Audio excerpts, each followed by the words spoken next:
Shri Gayatri tours and travels Chardham Yatra complete travel plan. Party బలోపేతంపై deputy CM Pawan Kalyan దృష్టి సారించారు. జనసేన ముఖ్య నేతలతో పవన్ కళ్యాణ్ సమావేశమవుతున్నారు. పార్టీని మరింతగా జనంలోకి తీసుకుని వెళ్లేందుకు ఒక కీలక నిర్ణయాలు తీసుకుంటున్నారు. కమిటీల ఏర్పాటు, పార్టీ సంస్థాగత నిర్మాణం మీద కీలక ఆదేశాలు జారీ చేశారు పవన్ కళ్యాణ్. ప్రతి కమిటీలో మొత్తం 7 సభ్యులు ఉండేలా రూపకల్పన చేయడం జరిగింది. 2014 నుంచి పార్టీ కోసం పనిచేస్తున్నటువంటి వారికే పెద్దపీట దక్కినట్లుగా అర్థమవుతోంది. కమిటీల్లో చేరాలనుకునే వారి నుంచి దరఖాస్తుల స్వీకరణ, దరఖాస్తులను పరిశీలించిన తర్వాతే తుది నిర్ణయం తీసుకోబోతున్నారు.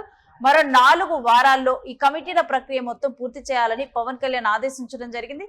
ఇక జనసేనను గ్రౌండ్ లెవెల్లో మరింతగా బలోపేతం చేసేందుకు జనసేనకంటూ ఇంకా కూడా నేతలకి, జనసేనలో ఉన్నటువంటి నేతలకు కానీ వీళ్ళందరికీ ఒక ఫాలోయింగ్ క్రియేట్ చేసుకునేందుకు ఈ రకంగా కూడా ఒక జనసేన ఒక డెసిషన్స్ తీసుకోబోతుంది. చాలా ఇంపార్టెంట్ గా కూడా ఇవన్నీ మారబోతున్నాయి పార్టీ బలోపేతానికి.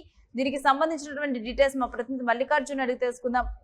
ఎస్ మల్లికార్జున్, దీనికి సంబంధించినటువంటి డీటెయిల్స్ మా ప్రతినిధి భరత్ అడిగి తెలుసుకుందాం. ఎస్ భరత్, 4 వారాల్లోగా కమిటీల ఏర్పాటు ప్రక్రియ పూర్తి చేయాలంటూ పవన్ కళ్యాణ్ చెప్పినట్లుగా తెలుస్తుంది. ఈ కమిటీల ప్రక్రియ గురించి ఏ విధంగా వీటిని ఫామ్ చేయబోతున్నారు, ఏంటి దీని ఉద్దేశం ఏంటి, పూర్తి డీటెయిల్స్ ఏంటి? ఆంధ్రప్రదేశ్ కు సంబంధించినంత వరకు డిప్యూటీ సీఎం పవన్ కళ్యాణ్ జనసేన పార్టీని మరింత జనంలోకి తీసుకువెళ్తూ పార్టీకి సంబంధించినంత వరకు గ్రౌండ్ లెవెల్లో మరింత బలం చేకూరే విధంగా కార్యాచరణ అయితే రూపొందించారని చెప్పాలి. మరీ ముఖ్యంగా జనసేన పార్టీ బలోపేతం చేసేందుకు డిప్యూటీ సీఎం పవన్ కళ్యాణ్ ప్రత్యేక దృష్టి సారించారనే చెప్పాలి. జనసేన నేతలకు సంబంధించినంత వరకు కూడా ముఖ్య నేతలతో డిప్యూటీ సీఎం పవన్ కళ్యాణ్ సమావేశం అయినటువంటి పరిస్థితి కనిపిస్తా ఉందని చెప్పొచ్చు. కమిటీలకు ఏదైతే జిల్లా స్థాయి నుంచి గ్రామ వార్డు స్థాయిలతో పాటుగా జిల్లా స్థాయి నుంచి కమిటీల ఏర్పాటుతో జనసేన పార్టీ గ్రౌండ్ లెవెల్లోకి తీసుకెళ్లేందుకు డిప్యూటీ సీఎం పవన్ కళ్యాణ్ కార్యాచరణ జరుగుతుందా అంటే అవుననే సంకేతాలు వినిపిస్తున్నటువంటి సిచ్యువేషన్ అయితే కనిపిస్తా ఉందని చెప్పొచ్చు. కమిటీకి సంబంధించినంత వరకు కమిటీలో 7 సభ్యులు ఉండేలా రూపకల్పన చేసినటువంటి సిచ్యువేషన్ అయితే కనిపిస్తా ఉందని చెప్పొచ్చు. 2014 నుంచి పార్టీ ఆవిర్భావం నుంచి నేటి వరకు పార్టీ కోసం, పార్టీకి సంబంధించి అత్యంత సన్నిహితంగా పార్టీ జెండా మోసేటటువంటి కార్యకర్తలకు గాని నాయకులకు గాని పెద్దపీట వేసే అవకాశాలే కనిపిస్తా ఉన్నాయంటూ కూడా చెప్పొచ్చు. వాళ్ళకి ప్రాధాన్యత కల్పించాలంటూ కూడా డిప్యూటీ సీఎం పవన్ కళ్యాణ్ దశ చేసినటువంటి సిచ్యువేషన్ అయితే కనిపిస్తా ఉంది.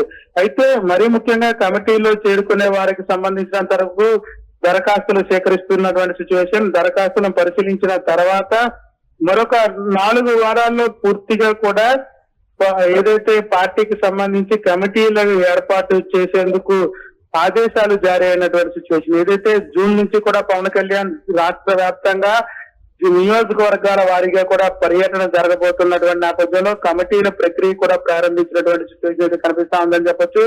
మరీ ముఖ్యంగా స్థానిక సంస్థల నగారా మోగే సమయం ఆసన్నమైనటువంటి నేపథ్యం. ఇప్పటికే ప్రభుత్వం స్థానిక సంస్థలకు సంబంధించినంత వరకు కూడా ఎన్నికలకి ముందుకు వెళ్తున్నటువంటి తరుణంలో జనసేన పార్టీ పూర్తిగా కూడా గ్రౌండ్ లెవెల్ నుంచి కూడా పార్టీని బలోపేతం చేసేందుకు జనసేన అధ్యక్షులు అదేవిధంగా డిప్యూటీ సీఎం పవన్ కళ్యాణ్ దశ చేసినటువంటి సిచ్యువేషన్ అయితే కనిపిస్తుంది. గ్రౌండ్ లెవెల్ నుంచి కూడా పూర్తిగా కూడా ప్రక్షాళన కార్యక్రమంతో పాటుగా కమిటీల ఏర్పాటు, మరీ ముఖ్యంగా పార్టీ ఆవిర్భావం నుంచి కూడా నేటి వరకు ఎవరైతే పార్టీకి సంబంధించినంత వరకు అత్యంత కీలకంగా పనిచేసినటువంటి వారికి కీలక పదవులు అప్పగించాలంటూ కూడా పార్టీ నిర్ణయించినట్టుగా సమాచారం అందుతా ఉంది. దీనికి సంబంధించినంత వరకు కూడా పూర్తిగా కూడా మరొక 4 వారాల్లో పూర్తి వివరాలు బయటకు వచ్చే అవకాశం అయితే కనిపిస్తోందని చెప్పొచ్చు. దరఖాస్తుల సేకరణ, దరఖాస్తుల పరిశీలించడంతో పాటుగా కమిటీల ఏర్పాటు, మరీ ముఖ్యంగా రాష్ట్రానికి సంబంధించినంత వరకు కూడా నియోజకవర్గ కమిటీలతో పాటుగా బూత్ కమిటీల ఏర్పాటుతో జనసేన పార్టీ పూర్తిగా కొత్త ఉత్సాహంతో ముందుకెళ్లే విధంగా కూడా పవన్ కళ్యాణ్ ముందుకు అడుగులు వేస్తున్నటువంటి సిచ్యువేషన్ అయితే కనిపిస్తా ఉంది. కమిటీల్లో సభ్యులుగా 2014 నుంచి జనసేన కోసం ఎవరైతే గ్రౌండ్ లెవెల్లో పనిచేశారో వాళ్ళు మాత్రమే ఉండనున్నారా? ఖచ్చితంగా పార్టీ ఆవిర్భావం నుంచి పార్టీ కోసం పనిచేసేటటువంటి నేతలు గాని కార్యకర్తలు గాని కీలకంగా ఉండేటటువంటి కీలక పదవులు అప్పగించాలంటూ కూడా డిప్యూటీ సీఎం ఇప్పుడే ఆదేశాలు జారీ చేసినటువంటి పరిస్థితి. ఎందుకంటే పార్టీకి సంబంధించినంత వరకు క్రియాశీలకంగా పనిచేసేటటువంటి నాయకులకి సంబంధించినంత వరకు కూడా కొంత అసంతృప్తి ఉన్నటువంటి నేపథ్యం.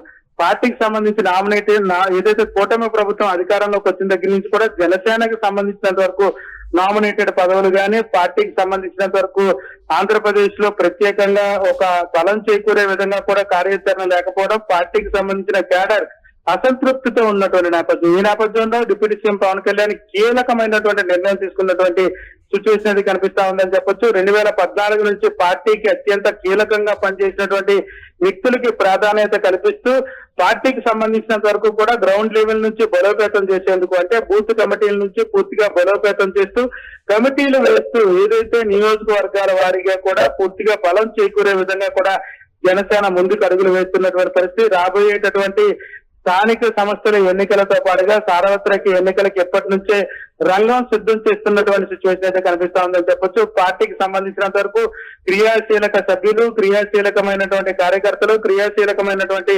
నాయకులకు పెద్దపీట కల్పించాలంటూ కూడా అధినేత ఆదేశాలు జారీ అయినటువంటి పరిస్థితి. మరి ముఖ్యంగా కమిటీలకు సంబంధించినంత వరకు మరొక 4 వారాల్లో తుది నివేదికగా వచ్చేటటువంటి సిచ్యువేషన్ అయితే కనిపిస్తుంది. దీనికి సంబంధించినంత వరకు కూడా జనసేన పార్టీ దశ చేసినటువంటి సిచ్యువేషన్. మరి ముఖ్యంగా పవన్ కళ్యాణ్ ఆదేశాలతో 2014 పార్టీ ఆవిర్భావం నుంచి కూడా నేటి వరకు పార్టీని అంటే పెట్టుకుని ఉంటూ పార్టీ బాధ్యతలను భుజం మీద వేసుకెళ్తున్నటువంటి కార్యకర్తలు, నాయకులు ఈ పెద్దపీట వేసేందుకు జనసేన పార్టీ రంగం సిద్ధం చేసిందనే చెప్పాలి. Thanks for the details Bharat.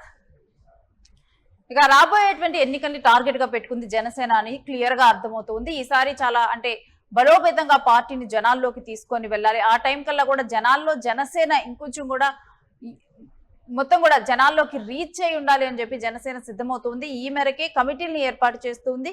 ముందు నుంచి కూడా ఎవరైతే జనసేన కోసం వర్క్ చేశారో వాళ్ళకే ఈ కమిటీలో ముందు ప్రాధాన్యత అయితే దక్కనుంది.